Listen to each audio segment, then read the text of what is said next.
রেস্টুরেন্টের আড়ালে রমরমা দেহ ব্যবসা ও মাদক কারবার চালাতেন ফজলে রাব্বি নামের এক ছাত্রলীগ নেতা। তার শরণাপন্ন হলেই মিলত সব সুবিধা। রেস্টুরেন্ট বন্ধ থাকলেও সেখানে অবাধ যাতায়াত ছিল তরুণ তরুণীদের। একান্তে সময় কাটাতে টাকার বিনিময়ে সুযোগ করে দিতেন ছাত্রলীগ নেতা রাব্বি। বিশেষ যে গেস্টগুলো আসে, আমি যা জানি আর কি, বিশেষ গেস্ট যাদের মনে করেন যে রেস্টুরেন্টে একটু পাইরেসির জন্য ও সবার সামনে বসতে পারে না, তারা কেবিনে বসে। সূত্র বলছে, ছাত্রলীগ নেতার ওই রেস্টুরেন্ট অ্যান্ড পার্টি সেন্টারে দীর্ঘ কয়েক মাস ধরে বাবুর্চি না থাকায় সেটি বন্ধ রয়েছে। এরই ফাঁকে রেস্টুরেন্টের মালিক ফজলে রাব্বি কৌশলে নারী ও বিভিন্ন মাদকের ব্যবসা করে আসছেন। বিষয়টি স্থানীয়দের দৃষ্টিকটুর হলে প্রশাসনকে অবগত করেন তারা। প্রশাসন বিষয়টির নজরদারিতে রেখে শুক্রবার বিকেলে গোপন সংবাদের ভিত্তিতে বন্ধ রেস্টুরেন্টের ভিতর থেকে আপত্তিকর অবস্থায় এক যুগলকে আটক করে।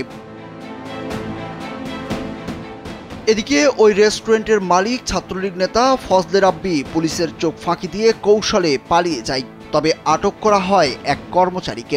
ছাত্রলীগ নেতা ফজলে রাব্বি জামালপুরের সরিষাবাড়ি উপজেলার কামারাবাদ ইউনিয়নের স্বাধীনাবাড়ি এলাকার লালু মিয়ার ছেলে এবং সে পৌর ৪ নং ওয়ার্ড ছাত্রলীগের সাবেক সাধারণ সম্পাদক। আর পৌরসভার বাউসি পপুলার মোড় এলাকায় ক্যাভিয়ার রেস্টুরেন্ট অ্যান্ড পার্টি সেন্টারে চলত এইসব অসামাজিক কার্যকলাপ। পুলিশ সূত্রে জানা গেছে, শুক্রবার বিকেলে কাভিয়ার রেস্টুরেন্টের ভিতর অসামাজিক কার্যকলাপের সময় ওই যুগলকে হাতে নাতে আটক করা হয়। তবে ছেলেমেয়েরা উভয়ই অপ্রাপ্তবয়স্ক হওয়ায় তাদের অভিভাবকের কাছে হস্তান্তরের কথা জানান সরিষাবাড়ি থানার ভারপ্রাপ্ত কর্মকর্তা মুশফিকুর রহমান। আমরা এখানে অভিযান করছি, অভিযান করে ছেলে মেয়েরা ক্লাস 10-এ পড়ে, আন্ডার এজ ছেলে মেয়ে আমরা নিয়ে আসছি। আর এখানে ভবিষ্যতে যাতে আর এই ধরনের কাণ্ডকলাপ না হয় এই ব্যাপারে আমাদের পুলিশি নজরদারি কন্টিনিউ অব্যাহত থাকবে, কন্টিনিউ।